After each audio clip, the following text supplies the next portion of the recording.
that okay? You get a little lower, a little more lower. I'm short enough. Drops off, almost half. Drops off. There's something there? There's nothing there. That's a color.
Yep, yep, everybody please, come, everyone who's joining us,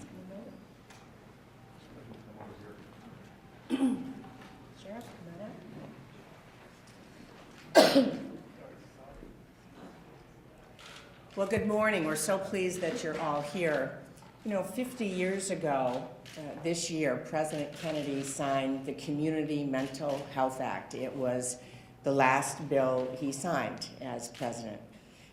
It put in place the expectation that we would provide community services for individuals and families in need of mental health care. We've gone through a lot of ups and downs since that 50 years, both closing hospitals that were housing people, institutions, moving towards community care, and then unfortunately seeing the funding cut for community care over the years. We're now at a place where too many times, as the sheriff will speak about, it's the local jail that has replaced comprehensive quality community mental health services, or the streets, or the desperation that families feel when they're not sure where to go.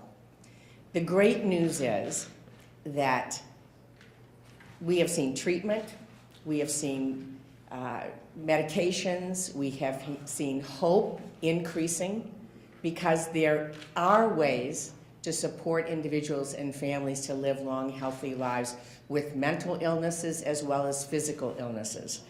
As all of you have heard me say so many times, we need to be treating the diseases above the neck the same we do those below the neck.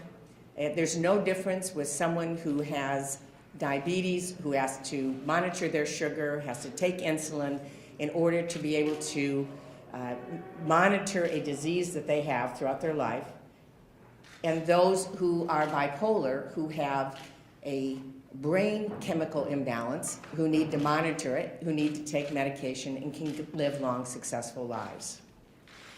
What we are doing today is celebrating the first step in making it a reality, the promise that President Kennedy put in place 50 years ago, that we're going to have hope and support and community care for families all across this country.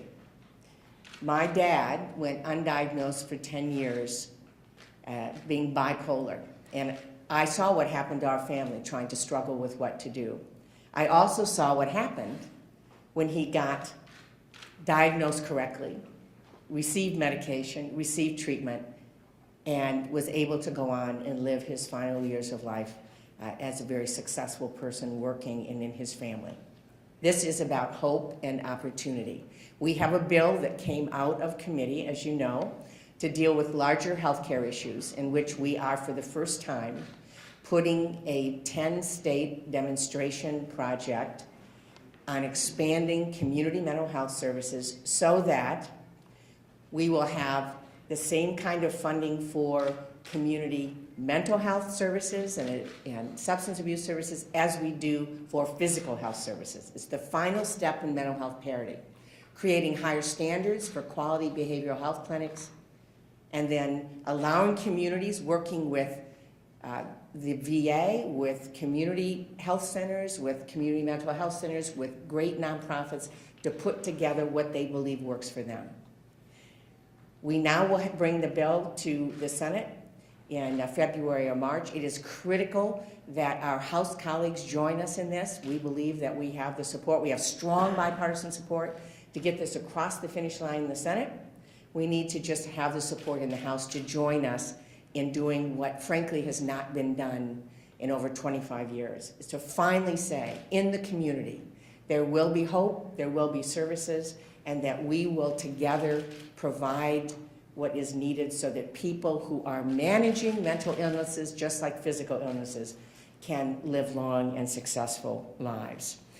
This would not be happening without my partner, Senator Roy Blunt, who has been such a strong advocate. This really is a bipartisan effort that we have worked on together. We're going to complete the job together. And Senator Blunt, I'd love to have you say a few words. Well, thank you, Senator Stabenow. And as we all know, Senator Stabenow has really worked hard to get this bill to the point it's at now. We're both very pleased that the Senate Finance Committee put this in the health care bill that will pass next year. We are now very interested in keeping it there, as are all the broad base of groups and individuals who are supporting this. The community mental health centers, the mental health organizations, advocates like Glenn Close who are looking at this and understanding the difference it would make. Veterans groups, law enforcement groups, all understand that we have not yet fulfilled the promise of what we need to do to meet the challenge of people that have behavioral health challenges. And you know, the estimates are that about 1 out of 4 adults has a diagnosable, treatable behavioral health issue. That in virtually every case, if you treat it, their life, it changes dramatically, and they meet the expectations that we would all hope we would have for them and for each other. We're looking at what's happened in the last year. You know, the Senate committee that deals with these issues had a hearing on mental health in January. It was the first hearing since 2007. For whatever reason, this is just an issue that as a society we haven't wanted to deal with as upfront and hands-on as we should. Senator Stabenow and I were on the floor in late October, the 50th anniversary of President Kennedy signing the Community Mental Health Act that she talked about. And when you talk about that, there's no way to talk about it without just admitting and realizing that we are a long way from fulfilling the promise of that act. Acts of violence, one of the things that's brought us to look at this as a Senate, as a country again, but we also understand that, you know, people with mental health problems are much more likely to be the victims of a crime than they are to be the perpetrators of crime. But we see over and over again in tragedy after tragedy, the one absolute common thread is a behavioral health issue that hasn't been dealt with. So for our partners in trying to get this done, for the delivery system that we think works, you know, I think, as I said when we launched this bill back in the spring, the moment is right because people are willing to talk about this and understand we need to talk about it. But I think also the model is right. The model of how we deliver health services in both community mental health centers and federally qualified mental health centers all provide an opportunity here. So Senator Stabenow and I and a broad bipartisan base of co-sponsors in the Senate and a big group of outside supporters are going to do everything we can to see that this bill, this idea, this concept, this big 10-state demonstration project stays in a must-pass bill that will pass sometime early next year, and we're going to do everything we can to see that the Excellence in Mental Health Act is an important part of that. So thank you for your leadership, Senator, and I'm pleased to be here with you today. Thank you so much. And of course, we are so pleased to have Glenn Close joining us. She has become extremely involved. She'll indicate the reasons why in this very important issue of education and strengthening our understanding and services for mental health. I was really pleased to be with Glenn at the White House back in June for the White House Conference on Mental Health, and to know of her passion and leadership at that time. Of course, we all know her as an Emmy and Golden Globe and Tony Award winning actress, but what you may not know is that in 2010, Glenn co-founded Bring Change to Mind, a nonprofit organization dedicated to confronting head-on the stigma and discrimination associated with mental illness. Her voice is very important in this process. We are really pleased that she would take time. She literally came in for the press conference this morning and to meet with senators, and will be stepping on a plane a little after noon, and so we're very grateful for her dedication. Thank you, Senator Stabenow, and thank you so much, Senator Blunt. I actually didn't come from LA, I came from Maine.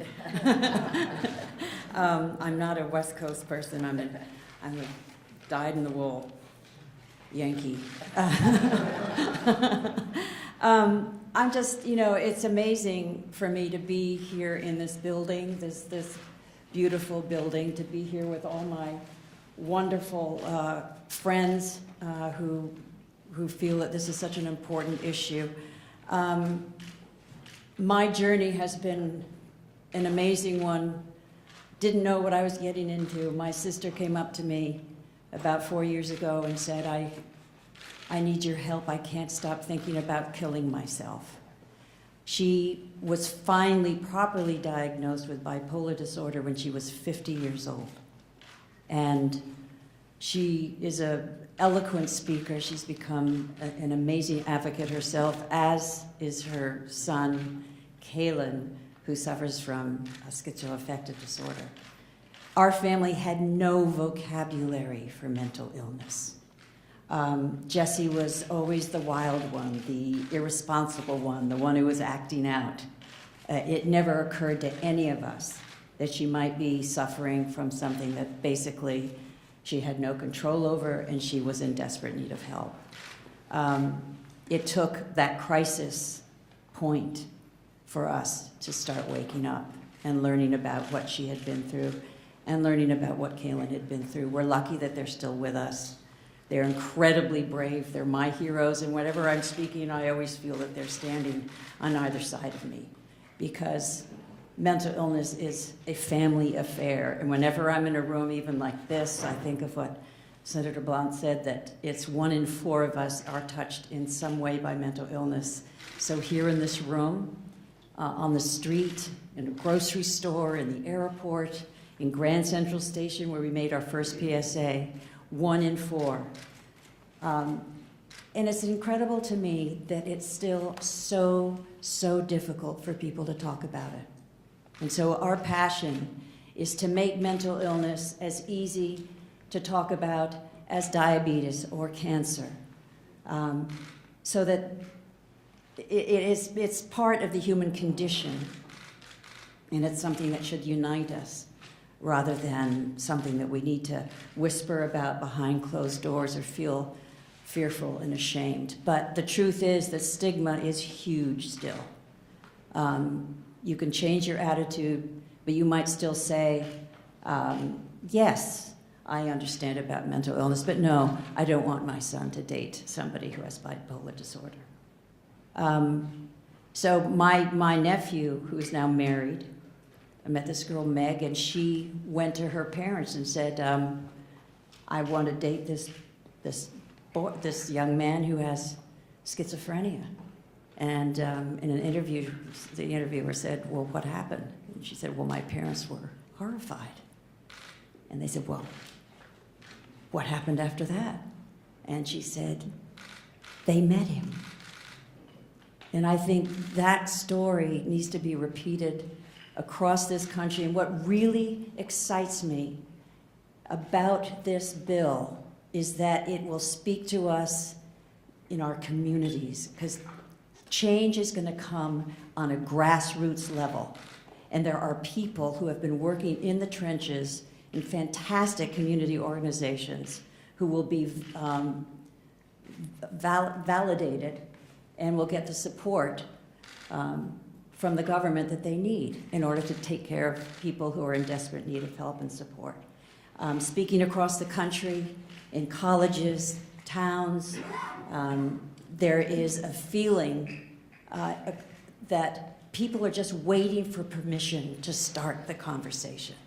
And I think if they understand that their representatives in Washington actually hear them and care about what they're going through on a daily basis and will help their communities, I think that is going to change the climate and the landscape of mental health in this country. So I thank you so much for the wonderful fight that you're putting up, and I hope that it will continue to be a bipartisan bill.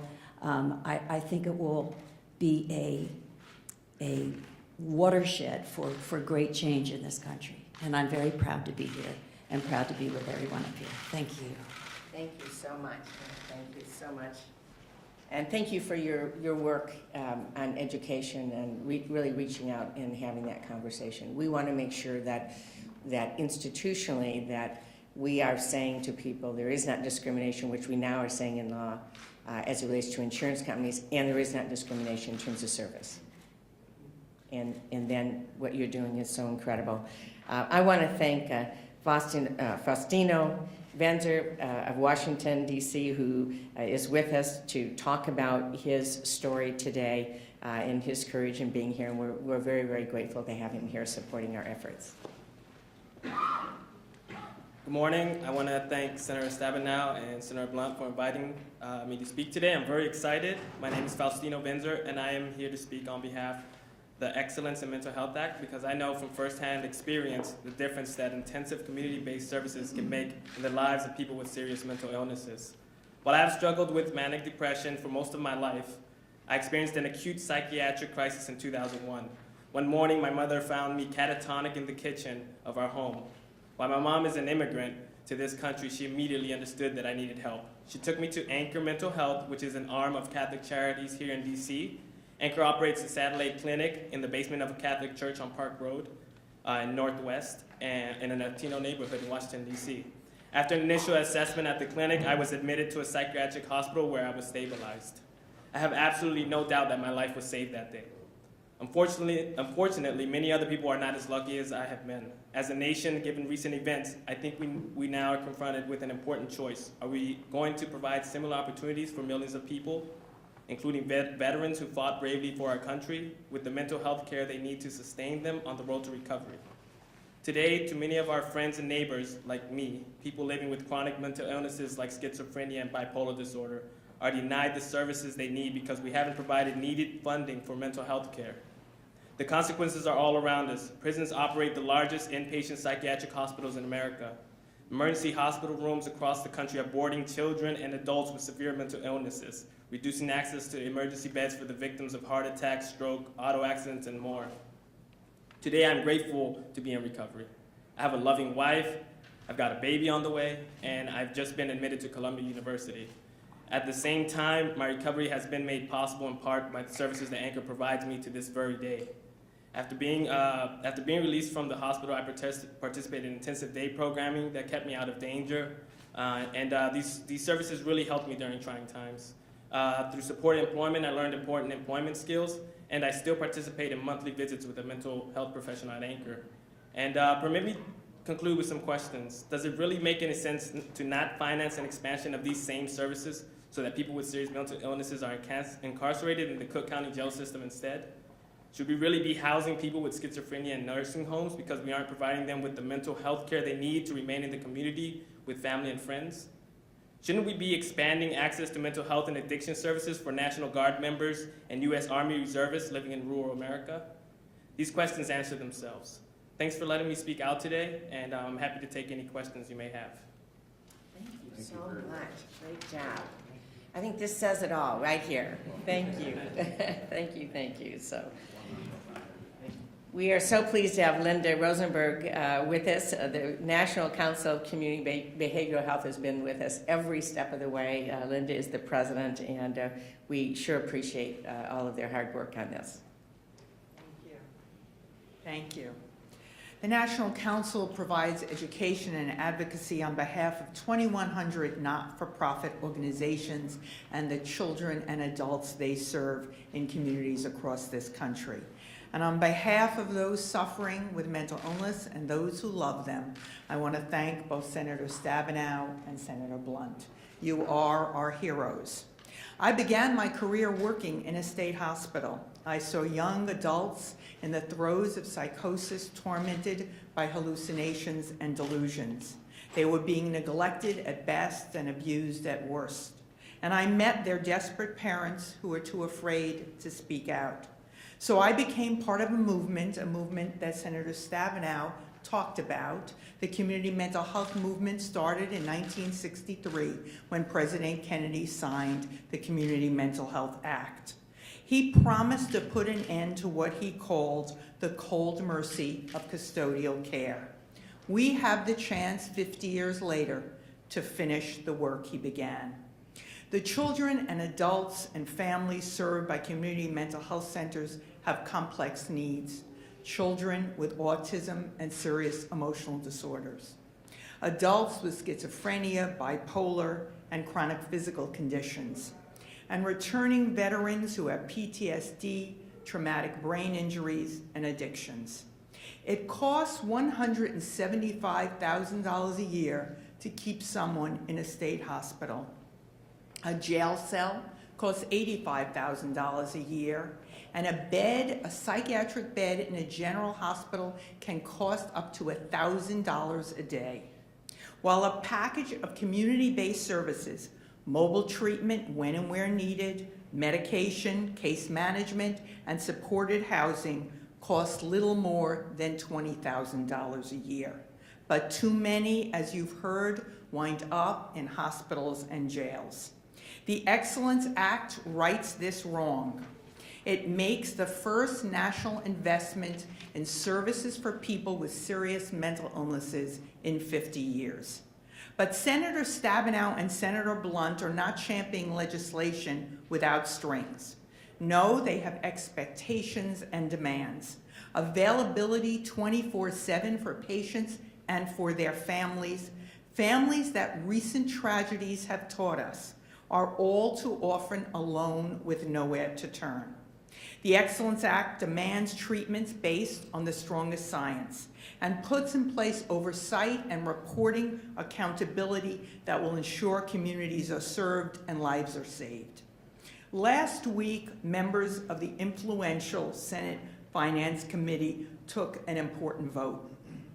Important not only for Americans who will have increased access to mental health services, but important for what is symbolized of the broad bipartisan consensus on this important issue and on the Excellence Act.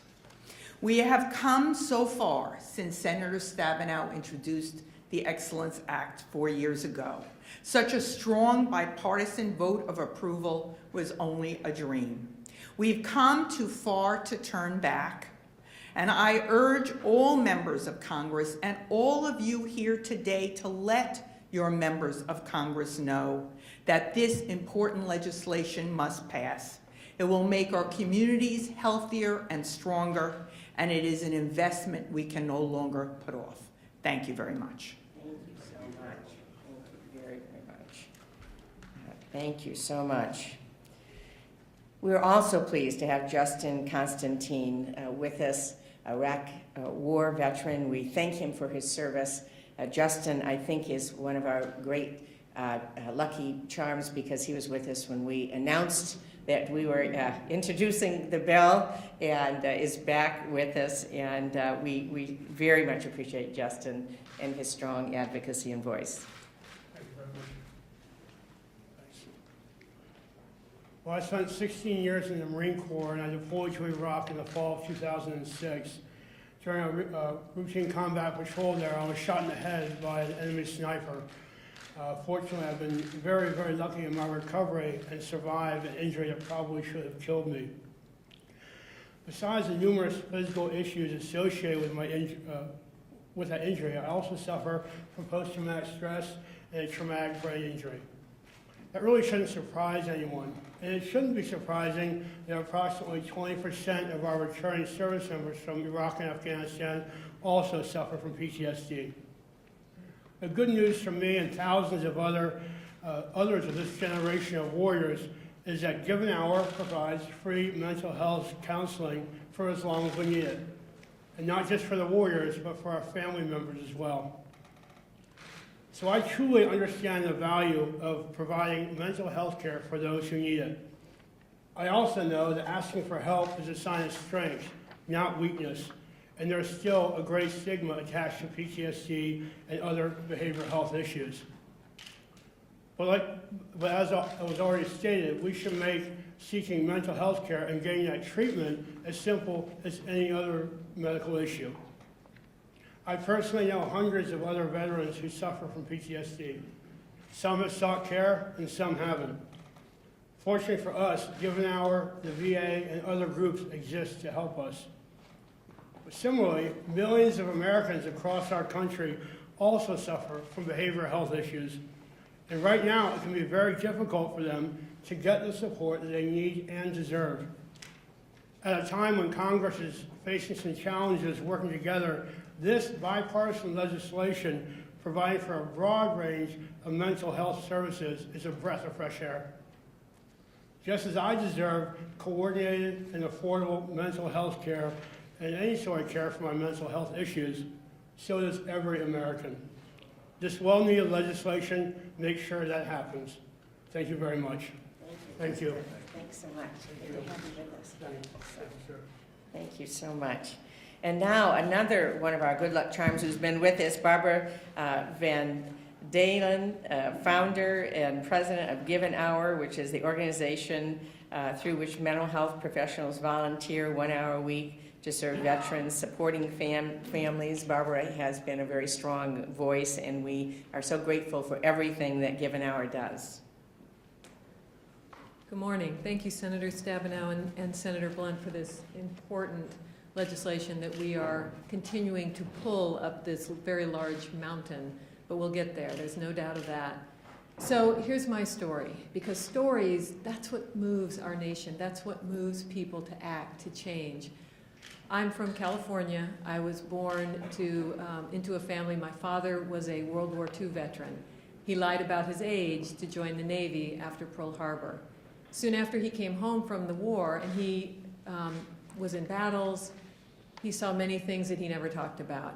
But we knew, as I grew up, looking back, I now understand that he carried some of those invisible wounds home with him. Soon after I was born, my mother had a psychotic break and later was diagnosed as schizophrenic. But that was 54 years ago, and that was at a time when there was not great continuity of care in communities. And after 8 years, my father tried for 8 years to get her the help that she needed, and she left our family. We lost track of her. I didn't grow up with a mom because we didn't have community-based resources at that time. I grew up during the Vietnam era. I saw what happened to the men who were fought so bravely in that war, came home to our communities, and didn't have the support that they needed. So as a mental health professional, as a psychologist, 8 years ago, I had this idea. Let's ask people like me to step up, give an hour of their time to provide free mental health care to those coming home, their families, and their communities. And boy, have they stepped up. We have over 7,000 mental health professionals all over the country who have donated over 100,000 hours of care. There's a couple things that I've learned over the last 8 years that are really important for what we're talking about today. One, and this is so critical that folks understand this, most of the men and women who come home from war will continue to be leaders in their communities. They'll continue to be great employees, employers, parents, spouses, coworkers, and friends. And for those who come home who are struggling with the understandable invisible injuries of war, like my dear friend Justin did, they also continue to be leaders and good employers and employees. The fact that you're struggling with a mental health issue does not preclude you from being any of those things. And we need to be very careful, especially as it relates to our veterans, that we don't assume that everyone who comes home with post-traumatic stress looks like Rambo. The other thing that is critical about this legislation and what it allows is that one size does not fit all. Some veterans will seek care, wonderful care, through the VA. Others will seek care through organizations like ours. Many, many, many will seek care through the community mental health system. And we have to have options available so that individuals, veterans or citizens, can make choices that fit for them. The other piece of this legislation, the reason why this is so important, is that community-based care allows for ongoing care of different kinds. Someone who starts out at the VA may later, their family member may be seen in the community mental health center. This legislation allows that kind of support at the state level so that people have an opportunity to go through a healing journey. Finally, I'd like to say I met Glenn Close at the White House at the President's Conference on Mental Health, which was an incredibly important statement, our president coming out and talking about the importance of mental health. Glenn and I shared this commitment with the senators and all the folks here to move this forward. We also feel that this is the time. Our nation, for a bunch of reasons, some tragedies, some others, the war, we're at a point where we can begin to talk about these issues. Remember what you heard, 1 in 4 Americans, a lot more than 4 people in this room. Either we are dealing with it or someone in our families. So as you've heard today, please continue to cover this story, continue to help the conversation move forward. Thank you so much. Thank you so much, Margaret. Really appreciate. We're also so pleased to have Alex Nicholson with us, who's the Legislative Affairs Director for the Iraq and Afghanistan Veterans of America. When I gave him a call and said, we're doing this bill, and will you take a look at it, and how can we work with all of you, and we sure would appreciate your support. They have just stepped right up and been wonderful partners, and we're very grateful that we have the opportunity to work together on this. Thank you so much, Senator Stabenow and Senator Blunt, for allowing us to be here. As Senator Stabenow mentioned, my name is Alexander Nicholson. I'm the Legislative Director of Iraq and Afghanistan Veterans of America. We're the largest organization of veterans of the wars in Iraq and Afghanistan and their families. You know, in 2013, I'm sure many of you know this because you covered it, and we begged and pleaded with you to cover it. The backlog was our biggest issue, was Iraq and Afghanistan Veterans of America's biggest issue, because it was the biggest issue, or one of them, that our members and members of our generations of veterans asked us to get more involved in. Next year, mental health, and especially veteran suicide, is going to be our biggest campaign issue, because our members this year and in previous years have continuously told us that this is one of the biggest problems facing the veteran community, and we need to take it and tackle it head on, and that's what we're going to be doing in 2014. You know, one of my favorite phrases that our CEO, Paul Rykoff, always says is that it takes talent to hit a target that everyone can see. It takes genius to hit a target that no one can see. And I think that's what Senators Blunt and Stabenow are doing here in trying to expand access to mental health care through community-based services around the country, because we know from experience, as Barbara mentioned, we know from experience with previous wars that the full impact of war manifests 5, 10, and 15 years after the war ends. We just wound down Iraq a couple of years ago. We're winding down Afghanistan next year. We know from experience that over the next 5, 10, and 15 years, there's going to be an explosion of issues within our community related to the traumatic brain injuries we've been seeing in Iraq and Afghanistan, the PTSD issues, as Justin mentioned. There's already a significant issue within our community of veterans suffering from PTSD. It's going to get worse, and what we are trying to do here with the Excellence in Mental Health Act is lay a groundwork and create an infrastructure nationally for dealing with that, as Barbara mentioned, in more than a one-size-fits-all fashion. Again, I just want to thank Senator Stabenow for allowing us to be a part of this advocacy effort. We are going to continue advocating for this bill. We are going to continue trying to get our other veteran service organization and military service organization colleagues to get involved in this, and this is going to be our #1 issue moving into 2014 because it is so important to our community moving forward. Thank you. Great, thank you so much. All right. I should also just underline the fact that we have 22 veterans committing suicide every day, today, tomorrow. You know, shame on us if we don't do something about that, and that's what we're all about. And we are so pleased to have you as a part of this, and knowing this is your #1 issue. Now I know we're going to get this all the way through the House. So. And last but certainly not least, Sheriff Mike Chapman, who's the sheriff of Loudoun County in Virginia. I know that the sheriff is right in the middle of dealing with every day the fact that we have not acted to put in place the appropriate services. And we're so pleased to have the National Sheriff's Association endorsing this bill in this effort and to have Sheriff Chapman with us. Well, good morning. My name is Mike Chapman. I'm the sheriff of Loudoun County, Virginia. I'm proud to be here on behalf of the more than 3,000 members of the National Sheriff's Association to express our support for this very important legislation, the Excellence in Mental Health Act.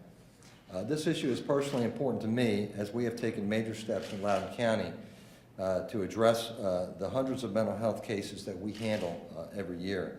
With the inspiration of my wife, who's actually a family-to-family facilitator for the National Alliance of Mental Illness, who herself works very, very hard in that community and handling a family member with severe mental illness.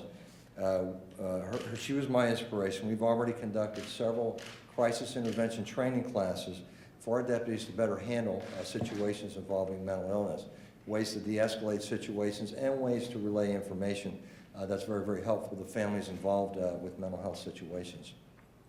Despite our efforts, however, mental health remains a significant local and national challenge.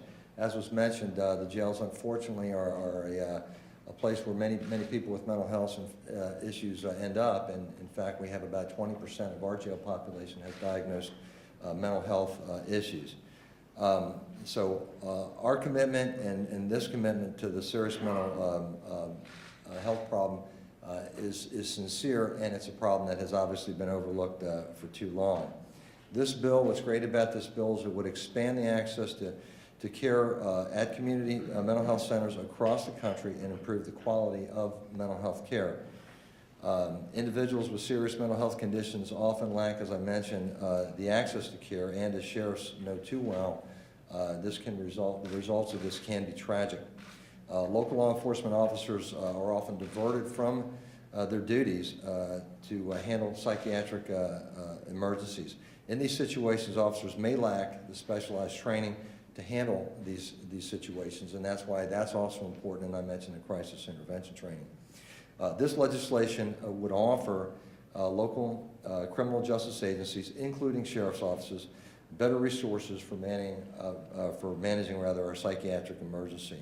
It would help ensure community mental health centers provide more comprehensive services, including 24-hour crisis intervention services, which provide law enforcement somewhere to turn to help people to get treatment at all hours of the day. And we always work 24/7, 365, as you know. By ensuring greater access to care, the Excellence in Mental Health Bill takes much needed steps to improve the safety of individuals with mental health conditions and helps support law enforcement. I'm, again, proud to represent the National Sheriff's Association in this matter, and we gladly support this very sincere and important and overdue effort. Thank you very much. So much. Appreciate it very much. We happy to take any questions for any of us, Senator Blunt, Glenn Close, for any of us. Yes? Barack is close, please. Yes. How do you keep this issue from being lost in all the competing issues that Congress is trying to work its way through? I think we just have to keep out there. I really honestly feel that there is it's going to be a grassroots issue, and especially when people hear about the potential for legislation like this, and knowing how it is exactly what is needed in community after community across this country. I hope that they will turn to their senators and to their congressmen and let them know how important it is. I think that's very, very important. Use our democracy in that way. You know, when everybody was talking, Senator Stabenow and I were, just for a minute, said this is lasting a while, but everybody adds so much to this discussion. What we need to do is be sure that a broad-based, not every member of Congress or the Senate is responsive to every one of these, but every one of them is responsive to at least one of these stories that are told, whether it's the veteran story, the law enforcement story, the family story, the community access story, the alternative places to go, and this is a critically important alternative to, somebody very well mentioned that, you know, some veterans want to go to the VA, others don't. Some people have family support, others don't. And all of these stories, and having everybody here today, more important probably for us to once again hear the stories than anything else, but we need to be sure that people who are going to be voting on this understand the difference it makes in so many places in our society. Yes? Senator Stabenow, you said, you bring a bill to the floor in February or March. By that, did I understand you to mean the permanent SGR repeal bill? Yes. This is the amendment.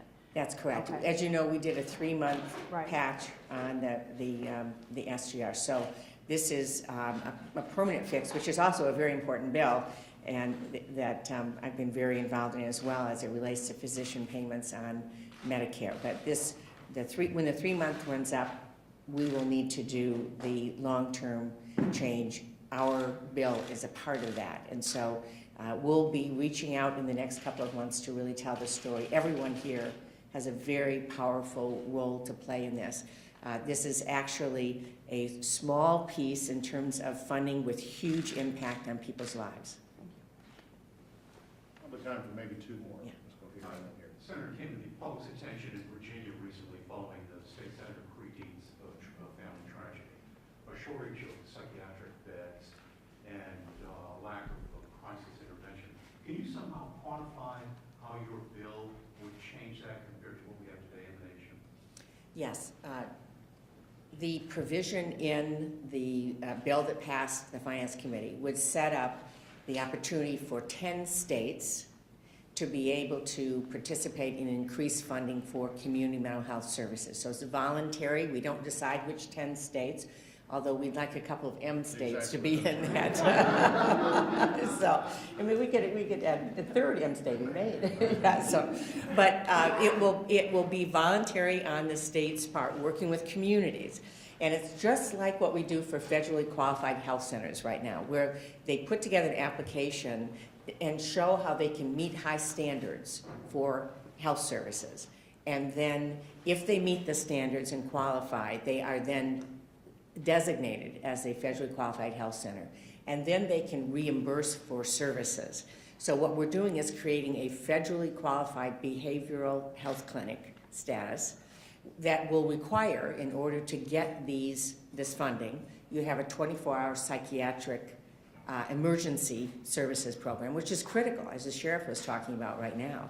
I mean, people end up in jail or the emergency room, as opposed to going to a facility that will be able to actually provide the kind of service and care that they need. So 24-hour emergency care, coordination with preventive, with public health services, primary care services, support for families is a piece of this, and so on. So if there actually, in this case, had been a place to go, to reach out to ask for help, people who knew what to do, it would make all the difference. And then having community services available to actually treat someone in the community.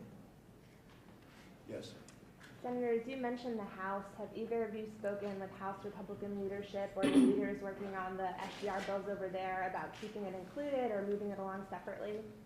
We have and will continue to, and I think, again, in the House side, there's a bipartisan interest in this issue. Senator Tim Murphy introduced a bigger bill the other day that had this as one of the components in it. The Excellence in Mental Health Act is one of the components. And again, in the idea of where do you go to ask questions, I think the delivery model of the federally qualified center, the community health center is a delivery model that works. And people are comfortable with that, and the more of these kinds of places you have to go, the less likely you're going to have a tragedy like the Western Virginia. It might have happened anyway, but it adds one more level that might have prevented it in a model that we know works. Healthcare generally, the community mental health centers specifically, and we're seeing great encouragement and support from them, and we're going to work hard with our colleagues in the House, Democrat and Republican, to see that this happens. And, you know, in a Congress that has a hard time getting anything done, there seem to be fewer and fewer must-pass bills, but this is a bill that we have passed every year for over a decade now, and will pass again in the spring, and our goal is to continue to be part of that. And let me finish here where I started. We are both specifically grateful and encouraged to the Senate Finance Committee for the broad base of support that committee gave this idea and this legislation as they put it, as they made a commitment that it would be part of the bigger package, and we're very pleased about that, and we're going to be doing everything we can to be sure that the House understands exactly how important it is that this would be part of what we get done in the next few weeks. Thank you all. Thank you very much.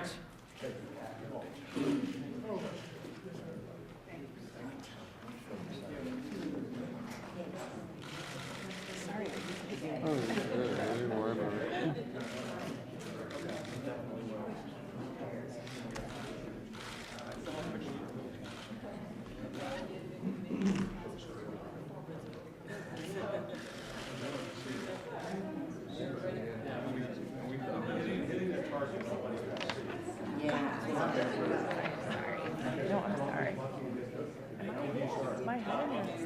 Am I in your way? Oh, I was at B-roll. I'm sorry about that. All the rest of my to get support. Yeah, so I'll be the one leading. Well, thank you all.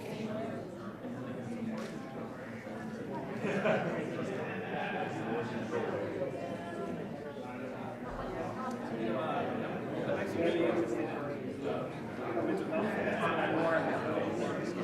More like the actual mechanics of how we can get better. So how to get the fun. Yeah, practice. I actually did my paper last year for